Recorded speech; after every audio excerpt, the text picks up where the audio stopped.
आज मीठे बाबा हमें देही अभिमानी बनने पर अटेंशन खिंचवा रहे हैं। ज्ञान के 3 स्टेजेस होते हैं, जानना, मानना और चलना। तो बाबा तो हमें आकर ज्ञान देते हैं। सबसे पहला ज्ञान, मैं आत्मा हूँ। आत्मा तो मैं तब भी हूँ जब मुझे ज्ञान नहीं है लेकिन बाबा आकर ज्ञान देते हैं तो जानते हैं कि आत्मा है। पहले तो जानते भी नहीं थे, हैं आत्मा, पर जानते ही नहीं कि मैं आत्मा हूँ। फिर दूसरी बात, मानते हैं मैं आत्मा हूँ। कौन कौन है मानते हैं मैं आत्मा हूँ? मानते भी, देखो मानना भी कब होगा? जब बहुत मनन चिंतन करेंगे, मंथन करेंगे ज्ञान की पॉइंट पर, तो ज्ञान की पॉइंट अनुभव बनती है। जब अनुभव करते हैं तो मानते हैं। चलना अभी भी नहीं हुआ है। मानने के लिए भी बहुत मनन चिंतन करना होता, ताकि जो बात बाबा हमें कहते हैं वो मेरे अनुभव की बात बने। जैसे बाबा हमें कहते हैं कि मैं आत्मा हूँ और शरीर के द्वारा दुख सुख मैं अनुभव करती हूँ। तो मैं आत्मा, क्या मैंने अभ्यास किया कि जब शरीर में कोई दर्द है, दुख है, तो मैं आत्म अभिमानी स्थिति में स्थित हो जाऊं और उस दुख को अनुभव ना करूं, उस दर्द को अनुभव ना करूं, है ना? तो जब एक्सपेरिमेंट करते हैं तो एक्सपीरियंस होता है।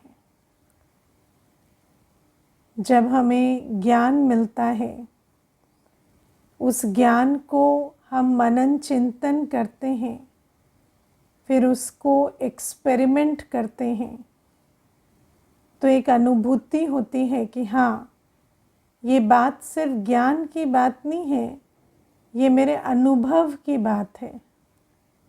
मैं हूँ आत्मा, है ना? मुझे अभी पीछे कोई कह रहे थे कि ये कहना कि मैं आत्मा हूँ और शरीर छूटेगा तो मैं आत्मा चली जाऊंगी और मुझे सिर्फ अपनी अंतमते सोगति का होना होना चाहिए, शरीर का होना नहीं होना चाहिए, ये कहना और प्रैक्टिकल इस बात को, है ना, इस जब प्रैक्टिकल शरीर पर, है ना, जब शरीर छूटने की बात आए तो उसको रियलाइज़ करना, इसमें अंतर है। तो मैंने उनको कहा नहीं, एक ऐसा एपिसोड हुआ, अनुभव की बात उनको सुनाई जहाँ पर शरीर छूटने वाला है, पर वहाँ निश्चिंत थे, अनुभव था कि नहीं, मैं आत्मा हूँ और शरीर भल छूटेगा तो भी मुझे तो शांत स्वरूप होकर अगले शरीर में जाना है। तो वो कहते कि हाँ, अब आप इस कन्विक्शन से कह रहे हैं तो हम मानते हैं, है ना? तो आप सोचो कि मानना भी, अभी मानते हैं फिर 2 घड़ी बाद नहीं मानते हैं, ऐसे नहीं। मैं आत्मा हूँ तो फिर शरीर संबंध या किसी बात की परवाह नहीं होगी ना मुझे। जब कोई भी बाहरी हलचल से मेरे अंदर हलचल आती है तो मैं आत्मा हूँ, मैंने कहाँ माना? मैं आत्मा हूँ, ये मानने की बात नहीं हुई। अभी बस जाना है कि मैं आत्मा हूँ। लेकिन अगर बाहर की हलचल अंदर की हलचल बन रही है तो मैंने अपने स्वधर्म को जाना नहीं, माना नहीं। आत्मा का स्वधर्म तो शांत है ना।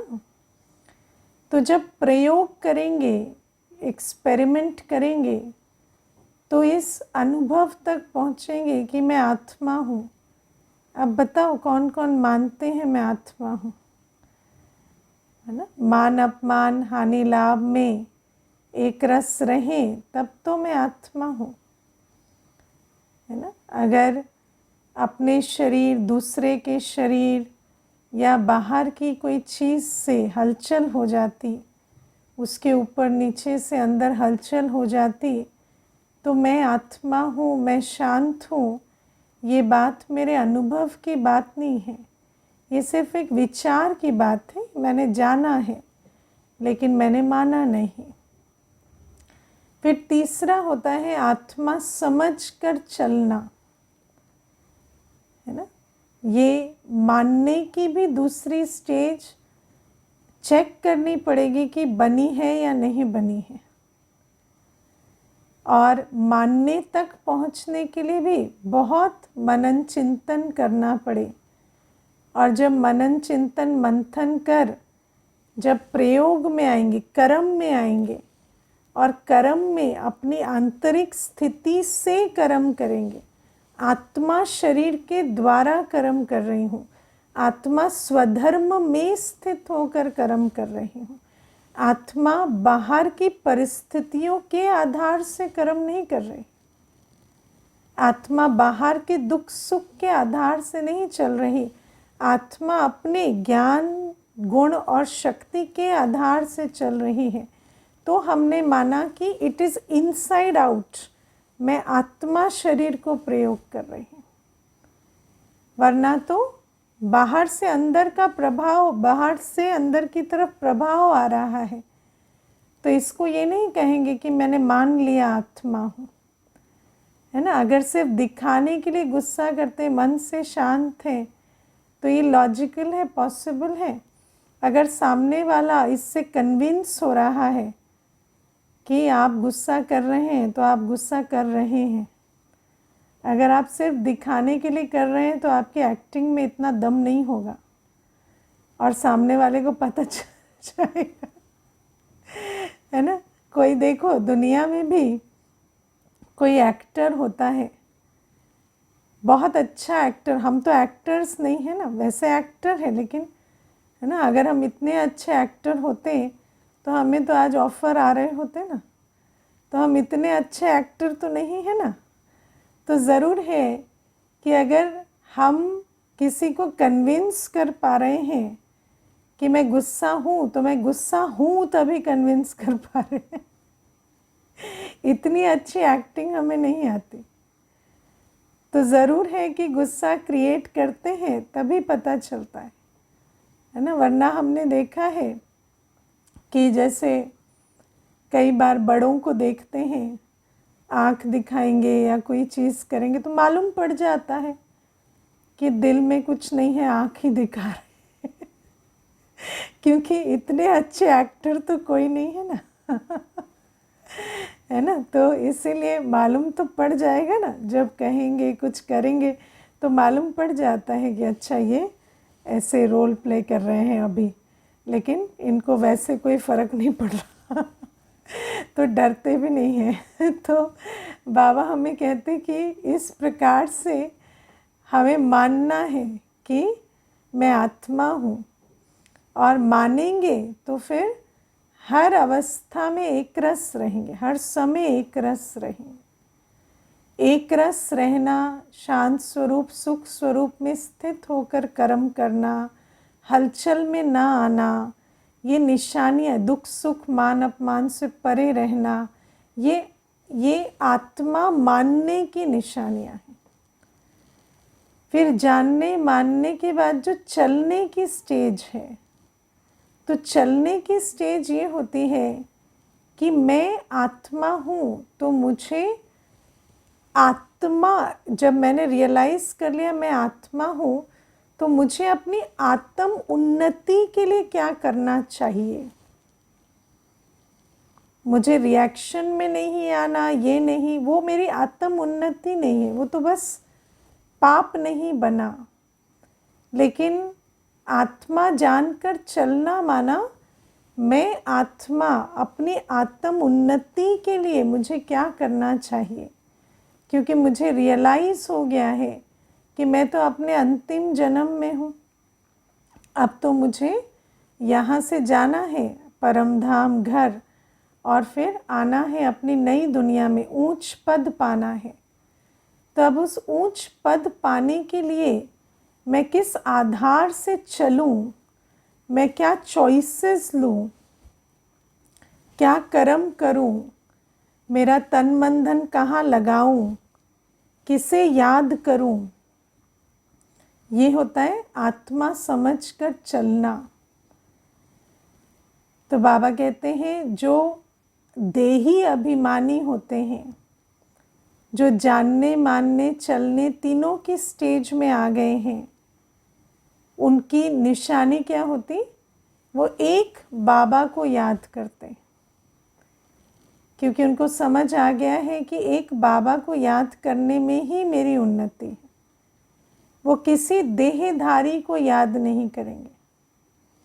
और जो मूढ़मती हैं, जिनकी बुद्धि का ताला अभी खुला नहीं है, वो अनेक देहों को याद करेंगे। तो एक बाबा से सुनना, एक बाबा को याद करना, एक बाबा की मत पर चलना, एक बाबा से सुनना, एक बाबा की सुनना, दोनों देही अभिमानी स्थिति की निशानी है। और देहधारियों के चक्कर टक्कर में रहना, नाम रूप में फंसना, ये सब किसकी निशानी, देह अभिमान की निशानी है ना। मुझे एक माता कहती है मेरा बेटा शराब पीता है, मुझे चिंता रहती है ना। तो मैंने कहा उसको, वो शराब पी पी के अपनी जीवन बर्बाद कर रहा है, आप उसकी चिंता कर कर के बर्बाद कर रही हो। ज़्यादा अंतर थोड़ी है, जैसे आपकी बुद्धि है वैसे उसकी बुद्धि है। तो कहती मैं तो शराब नहीं पी रही ना। तो मैंने कहा आप शराब नहीं पी रहे, लेकिन आपको तो इतना भी अक्ल नहीं कि शराबी का चिंतन नहीं करते, है ना। जिसको इतनी अक्ल नहीं कि मुझे क्या खाना है क्या पीना है, उसकी चिंता में हम अपनी जीवन बर्बाद करते रहें, अपना संगम युग खराब करते रहें, तो हमें भी क्या अकल आई है, कुछ नहीं, है ना। तो चिंताओं में रहना, देहधारियों की चिंताओं में रहना, है ना। मनुष्य अपने कर्मों की गति से अपना भाग्य खराब करता रहे और हम उसकी चिंता करते रहें। फिर मैंने कहा शराब छुड़ा क्यों नहीं देते उसकी, कहते वो तो मेरी सुनता ही नहीं। तो मैंने कहा इसमें भी आप में और उसमें अंतर नहीं, आप भगवान की नहीं सुनते, वो आपकी नहीं सुनता, एक ही बात है ना, है ना। भगवान कहता है आकर कि तुम मेरी सुनो, मुझे याद करो, उसे याद मत करो। आप उसकी नहीं सुनते, वो आपकी नहीं सुनता। वो भी कहता है नहीं, मुझे अपनी जीवन खराब करनी है तो करनी है। तो आप विचार करो कि मनुष्य आत्मा, देखो ज्ञान मिलने के बाद भी अगर हम देहधारियों के चक्कर में रहते हैं, तो देहधारी क्या है, आज मेजॉरिटी देहधारी, बच्चा पढ़ नहीं रहा, बच्चा पढ़ नहीं रहा, और आप कौन सा पाठ पढ़ रहे हो कि बच्चा पढ़ नहीं रहा। तो भगवान हमें पढ़ा रहा है और हम सारे दिन कौन सा पाठ पढ़ रहे हैं कि बच्चा पढ़ नहीं रहा है। तो बच्चा नहीं पढ़ रहा तो या तो आपका जोर चले तो पढ़ने बिठा दो, या आप तो पढ़ने बैठ जाओ, आप तो बाबा की याद में रहो। तो बाबा कहते ये जो देहधारी हैं, हर एक आत्मा अपने जीवन अपने कर्मों के लिए जिम्मेवार है, लेकिन ये देह अभिमान ऐसा होता है। दुनिया में हमने सीखा ही क्या है? देह का चिंतन, देहधारियों का चिंतन, है ना। क्या करें, माता है, क्या करें पिता है, क्या करें भाई है, क्या करें बहन है, युगल है, बच्चे हैं, इनके बारे में तो सोचना ही पड़ता है, सोचना ही पड़ता है ना। तो ये जो सोचने की जो आदत बनी हुई है, ये सब क्या है? ये सब देह अभिमान है। बाबा कहते किसी का कल्याण कर सको तो करो, नहीं तो स्व कल्याण तो करो, है ना। और अगर किसी अन्य का भी कल्याण आज नहीं कर पा रहे, अगर स्व कल्याण करेंगे तो कल उसका भी शायद कल्याण कर पाए। लेकिन अगर कल्याणकारी बाप की सुनी अनसुनी कर देंगे और उसका चिंतन करेंगे जो अपना भी कल्याण नहीं कर रहा, तो कल हमें भी, है ना, एक कल्याणकारी बाप एक कल्प में मिलता है, वो अपॉर्चुनिटी भी खो दिए तो कल हम अपना कल्याण या किसी का कल्याण करने लायक नहीं रहेंगे, है ना। देखो एक बहन है, बहुत अच्छी बात मुझे बता रही थी पीछे, शादी हुई, थोड़ा ही समय हुआ था शादी हुए, तो देखी कि जो युगल है, नई शादी हुई थी, तो जो युगल है वो घर शराब पीते बहुत, तो उसने घर छोड़ दिया, युगल को छोड़ दिया और आकर सेंटर पर कोर्स करने लगी, बाहर रहने लगी और सेंटर पर कोर्स करने लगी। तो उसके यहाँ पर, है ना, बैठे लोग, ससुराल वाले, घर वाले सब बैठे। फिर उन्होंने कहा कि आप बस इसके साथ एक छत के नीचे रहो और सारा खर्चा आदि हम करेंगे, आपको कुछ करने की आवश्यकता नहीं है। तो वो कहती नहीं, मैं इसके साथ नहीं रह सकती। तो उन्होंने कहा रहने में क्या है, बस रहना ही तो है, रहने में भी इतनी दिक्कत है। तो वो कहती कि जब मैं रह रही थी तो 3 बार ऐसा हुआ कि रात को उठकर शराब के नशे में निकल गए और मैं रात को आधी रात में सड़कों पर घूम रही हूँ उनको ढूंढते हुए, और फिर ये कहीं मुझे पड़े हुए मिले और मैं इनको लेकर आई हूँ रात को 3 बार। तो उससे मुझे बहुत ट्रॉमा हो गया है। तो जो सास है लड़की की कहती है कि क्या हो गया, ऐसा तो हमारे जीवन में कई बार हुआ है, तो भी तो हम रह ही रहे ना साथ, इसमें छोड़ने वाली क्या बात है। तो उस बहन ने बहुत अच्छी बात वहाँ पर कही, बोली जब मैं आपके जितनी ताकतवर हो जाऊंगी ना, तो मैं भी आकर रहूंगी इनके साथ। कहती मैं इस बात को मना नहीं करती आपकी, ठीक है, शास्त्र कहते हैं स्त्री का धर्म है ये, लेकिन मेरे में अभी इतनी ताकत नहीं है। तो मैं अभी जो आत्मा हूँ ना मुझ आत्मा की हालत बहुत ख़राब है, मुझे पैनिक अटैक्स हो रहे हैं तो मुझे अभी आप जाने दो, अभी मैं जहाँ जा रही हूँ मैं शक्ति भर रही हूँ। अगर किसी दिन मैं इस लायक बन गई तो मैं आ जाऊँगी, एक छत के नीचे रह जाऊँगी लेकिन अभी मेरे में ताकत नहीं, है ना। तो उन्होंने भी इस बात को समझा। फिर उन्होंने कहा ठीक है, तो आप कुछ दिनों की मोहलत ले लो।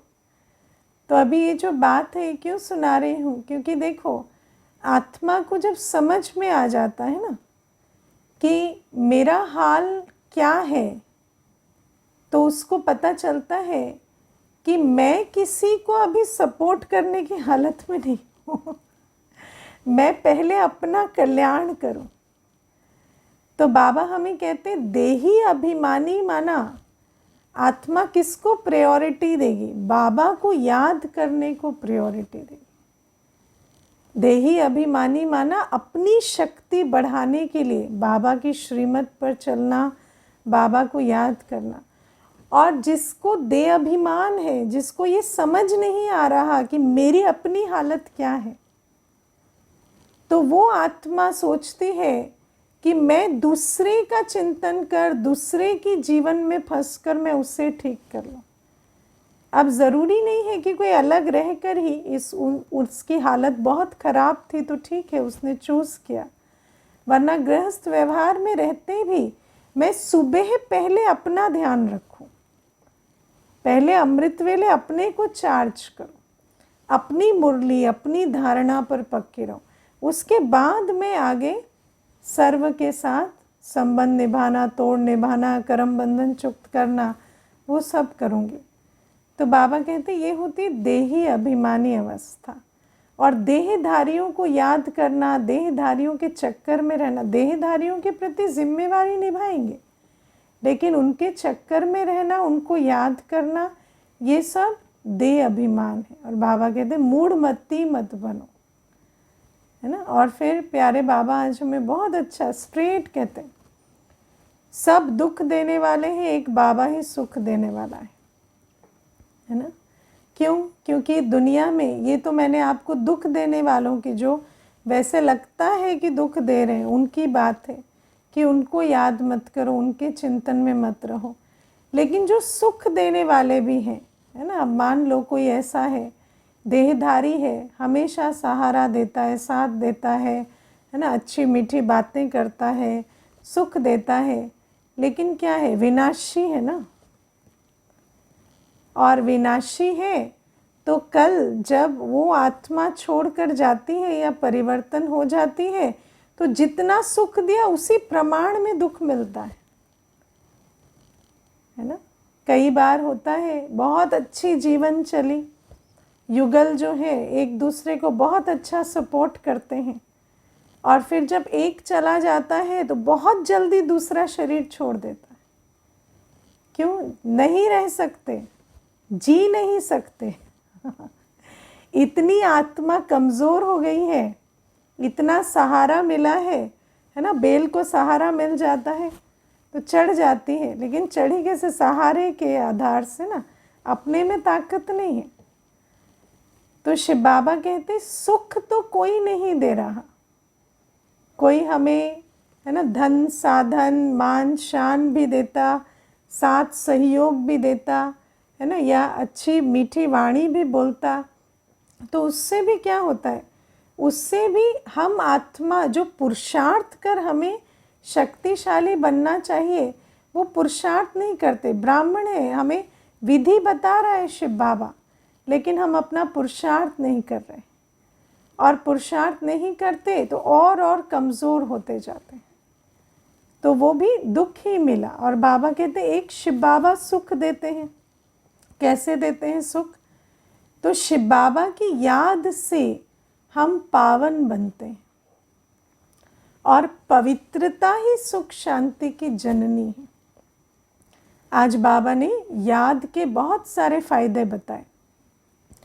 याद से कर्मेंद्रियां कंट्रोल में आती हैं, तूफान नहीं आते, याद से आयु बढ़ती है, निरोगी बनते हैं, पावन बनते हैं, है ना। तो बाबा कहते हैं ये सारे सुख पाने की विधि है।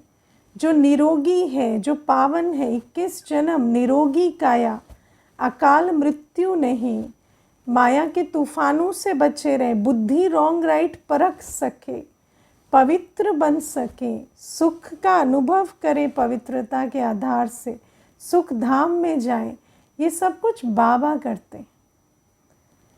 तो बाबा कहते हैं एक बाप ही सुख देते हैं, बाकी सब दुख देते हैं।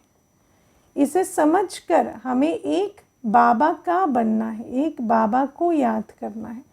फल रहना है गृहस्थ व्यवहार में, सबका ध्यान भी रखना है, अपनी जिम्मेवारी भी पूरी करनी है, लेकिन ये समझकर कि बुद्धि योग एक बाप से हो, तब कहेंगे हाँ इनको समझ आया है मैं आत्मा हूँ। क्योंकि आत्मा का तो एक ही लक्ष्य है अभी, पावन बन बाबा के साथ घर जाना और ऊंच पद पाना स्वर्ग में। और बाबा कहते अंत में एक शिव बाबा ही काम आएगा, है ना। जितनों के पीछे आज लगा रहे हैं ना समय संकल्प, सब चले जाएंगे, अंत में छोड़ देंगे एक बाबा ही काम आएगा। इसीलिए देही अभिमानी बन एक बाबा को याद करना, एक बाबा की मत पर चलना। फिर आज प्यारे बाबा बहुत अच्छी एक बात कहते हैं कि देही अभिमानी जो होते है ना, बाबा की याद में रहते, वो अमर बन जाते है ना। एक तो मृत्यु लोक, एक तो अमर लोक में जाते, वो अमर बन जाते।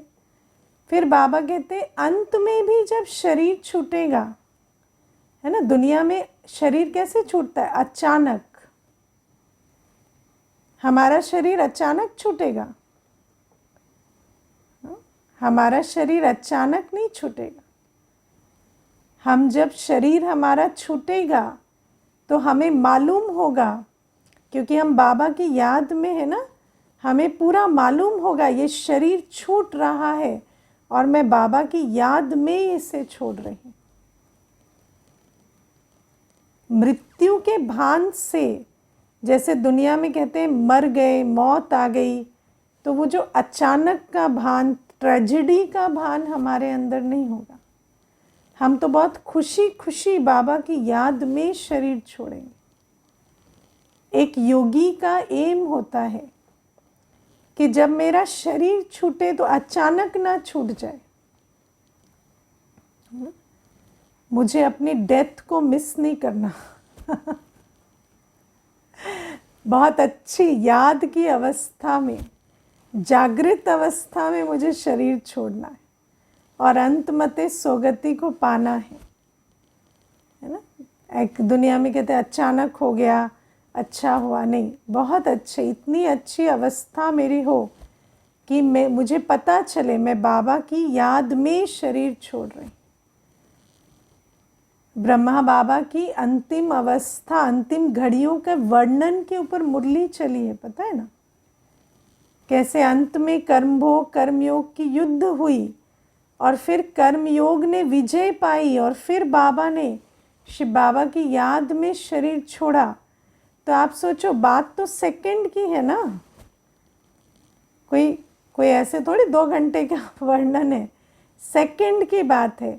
लेकिन सेकंड की बात में जो आत्मा का तीसरा नेत्र खुला होता है ना, उसको सेकंड की बात भी पूरी अनुभव होगी कि अभी देखो ये युद्ध चली, लेकिन फिर बाबा की याद में मैं स्थित होकर आत्मा शरीर छोड़ सके।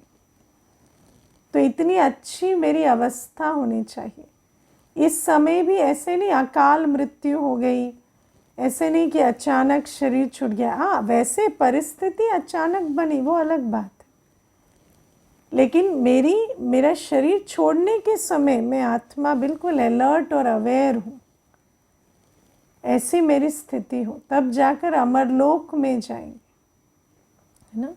और बाबा कहते विनाश भी एक हद का है, एक बेहद का। तो बेहद का विनाश तो होगा जब होगा, और हद का भी तो शरीर छूटेगा ना। तो बेहद की मौत भी है, हद की भी है। तो जो हद की हो या बेहद की, दोनों में मेरी याद की इतनी अच्छी अवस्था हो कि मैं अंतमते सोगति को प्राप्त कर सकूं। फिर प्यारे बाबा आज हमें सत्युग के विषय में भी एक बहुत अच्छा, जैसे है ना, राज बताते हैं कि सत्युग में भी राजा होंगे, प्रजा होगी। फील भी होगा कि ये राजा है, मैं प्रजा हूँ। फील माना फीलिंग्स में आना नहीं, फील माना जानना कि प्रजा को पता है ये राजा है, मैं प्रजा हूँ। राजा को भी पता है मैं राजा हूँ, ये प्रजा है। लेकिन कोई दुख की बात नहीं होगी वहाँ, है ना। वहाँ सिर्फ सुख ही सुख होगा। क्यों होगा? क्योंकि दुख का कारण होता है देह अभिमान, है ना। राजा है, प्रजा है, लेकिन देह अभिमान नहीं है, है ना। देह अभिमान क्या कहता है? राजा प्रजा से बड़ा है, प्रजा राजा से छोटी है। सम्मान में, पद में नहीं, सम्मान में छोटा बड़ा होना, है ना। तो सम्मान में, रिगार्ड में भी नहीं, रिगार्ड में भी राजा बड़ा है, प्रजा छोटी है। लेकिन रेस्पेक्ट में, रिगार्ड और रेस्पेक्ट जानते हो अंतर, है ना। रिगार्ड पद से होता है ना। जैसे स्कूल में जाएंगे तो टीचर का अपना रिगार्ड है, टीचर की कुर्सी अलग है, स्टूडेंट की कुर्सी अलग है। लेकिन रेस्पेक्ट, रेस्पेक्ट माना ये अंदर ये नहीं कि ये किसी काम का नहीं, मैं ही मैं हूँ। तो वो जो ऊंचे नीचे का भान होता है ना, जिससे ना, जिसको हम देह अभिमान कहते हैं कि मैं इम्पोर्टेंट हूँ, तुम अनइम्पोर्टेंट हो, है ना। मेरा पद ऊंचा है, मेरी जिम्मेवारी ऊंची है, वो अलग चीज़ है। पर आप नालायक हो, मैं लायक हूँ आप मान के पात्र नहीं हो, मैं मान का पात्र हूँ, ऐसा नहीं। तो जो रेस्पेक्ट होता है, जो दिल का प्यार होता है, दिल का सम्मान होता है, वो हर एक के लिए आत्मिक दृष्टि से होना चाहिए। हर एक कौन है? आत्मा है, ईश्वरीय संतान है। जब हम संबंध संपर्क में आते हैं, कर्म में आते हैं, तो कोई ये ना भूले कि सामने वाली एक आत्मा है, ईश्वरीय संतान है ना। हाँ, ये भी नहीं कि ईश्वरीय संतान है तो आप अपनी कुर्सी पे उनको बिठा दें। नहीं, आप बॉस है, आपकी कुर्सी अलग है, जूनियर की कुर्सी अलग है। वो अपनी कुर्सी पर बैठेगा, आप अपनी कुर्सी पर बैठेंगे। वो आपको सर बोलेगा, आप उसे नाम से बोलेंगे, वो भी ठीक है। लेकिन जो दिल का प्यार और सम्मान है वो अंदर रहना चाहिए, है ना। और ये जो दिल का प्यार और सम्मान है ना, वही हमें, उसी को देह अभिमान या देही अभिमानी अवस्था कहते हैं। और वही दुख सुख का कारण बनता है ना। दुख सुख का कारण कहाँ से शुरू होता है? जहाँ पर आप किसी को अपमानित महसूस कराते हैं, है ना। और अपमान की महसूसता कैसे होती है? जब हम आत्मा की पद, पोजीशन, देह या रूप रंग या, है ना, काम के आधार से उनका अपमान करते, दृष्टि से, वाणी से, कर्मों से वो जो अपमान करते हैं, उसको, वो दुख का कारण बनता है। अब कई बार व्यक्ति कहते हैं व्यवहार एक हो, व्यवहार एक नहीं हो सकता, है ना। मान लो कोई रोगी है, आप उसकी थाली से खाएं, ये आइडिया ठीक है क्या? टीबी का पेशेंट है, आप खाएं उसकी थाली से, क्यों? क्योंकि आपको समानता बनानी है। नहीं, नॉट अ गुड आइडिया, है ना। वो अपनी थाली से खाए, उसके बर्तन अलग किए हैं, उसकी थाली अलग की है, वो ठीक है, उसका कारण है। लेकिन उससे घृणा करें क्योंकि वो रोगी है, उससे फिजिकल दूरी भी बनाए, वो भी ठीक है, क्योंकि आप अपनी हिफाजत कर रहे हैं। लेकिन उससे घृणा करें कि वो रोगी है, ये है देह अभिमान, ना। तो इन बातों को, ये बहुत सूक्ष्म बातें हैं, क्योंकि मनुष्य समझता है कि या तो पद एक होगा, व्यवहार एक होगा, तब सम्मान रिगार्ड एक होगा, या तो कहते हैं पद अलग अलग है, व्यवहार अलग अलग है, तो ज़रूर है सम्मान भी अलग अलग होगा। नहीं, दिल का सम्मान जो है, दिल का प्यार जो है, वो आत्मिक दृष्टि के आधार से निरंतर एक आत्मा दूसरी आत्मा को अनुभव कराए। और बाकी परिस्थिति, समय, पद, पोजीशन, कर्तव्य, सब कुछ देखते हुए हर एक का अपना, है ना, जो सिस्टम है वो तो चलेगा ना। उस सिस्टम को भी रिगार्ड देना होता है। क्यों? क्योंकि ये सिस्टम ऐसे ही नहीं बना है, ये सिस्टम भी कर्म की गति से बना है ना। सतयुग में भी राजा प्रजा बनेंगे तो कर्म की गति के अनुसार बनेंगे ना। तो उस कर्म की गति के अनुसार पद, पोजीशन, धन संपत्ति, महल का साइज सब अलग अलग होगा, है ना। भोजन व्यंजन की भी उपलब्धि अलग अलग होगी। लेकिन राजा के दिल में कैसा प्यार होगा प्रजा के लिए? जैसा माता पिता के दिल में होता है। और प्रजा के दिल में कैसा प्यार होगा? जैसा माता पिता के लिए होता है ना। तो बाबा कहते हैं ऐसा, वो जो बाबा बहुत अच्छा ये जो एग्जाम्पल से हमें समझाते हैं कि प्यार माता पिता का जैसे बच्चों के लिए जो वृत्ति होती, जो प्यार होता, वो राजा के दिल में होता, राजा रानी के दिल में। और प्रजा के दिल में भी वो प्यार होता है जो माता पिता के प्रति बच्चे रखते हैं। और बाकी ऐसा नहीं कि कोई पद और पोजीशन और बाकी चीज़ें, महल का साइज, ऐसे नहीं कि प्रजा को कहो कि आओ हमारे महल में रह जाओ, हम सब एक ही तो हैं, नहीं ऐसा नहीं होता। तो इन बातों को अभी भी समझ कर चलना होता है। आत्मिक दृष्टि माना सबको इक्वली ट्रीट करना नहीं होता। हर एक को ट्रीटमेंट कैसा मिलेगा, जैसा उसका कर्म है वैसा ट्रीटमेंट मिलेगा, है कि नहीं। बाबा भी कहता है कि अगर बच्चा जो है यज्ञ सहयोगी है तो मैं भी उसको सिर आंखों पर बिठाता हूँ। तो कर्म से भाग्य बनता है, कर्म से प्रारब्ध बनती है, वो तो है ही है। लेकिन आत्मिक दृष्टि क्या कहती है कि हर एक के लिए दिल का प्यार और सम्मान सेम होना चाहिए। और वो जो वाइब्रेशन के रूप में जो वो प्यार और सम्मान दूसरे को मिलता है ना, उसी से सुख या दुख का अनुभव होता है ना। तो सुख और दुख का अनुभव जो है वो देहाभिमान के आधार से होता है। तो बाबा कहते सतयुग में देहाभिमान नहीं होता, इसीलिए सतयुग में दुख नहीं होता। और यहाँ क्या है, सेम पद पे भी दो को बिठा दोगे तो भी देहाभिमान के कारण दुख होता है कि नहीं। कहेंगे इनको वो वाली जिम्मेवारी दे दी जो मुझे नहीं दी, है ना, या इनको वो एक एक्स्ट्रा ये चीज़ दे दी। तो जहाँ देहाभिमान है वहाँ हमेशा दुख रहेगा।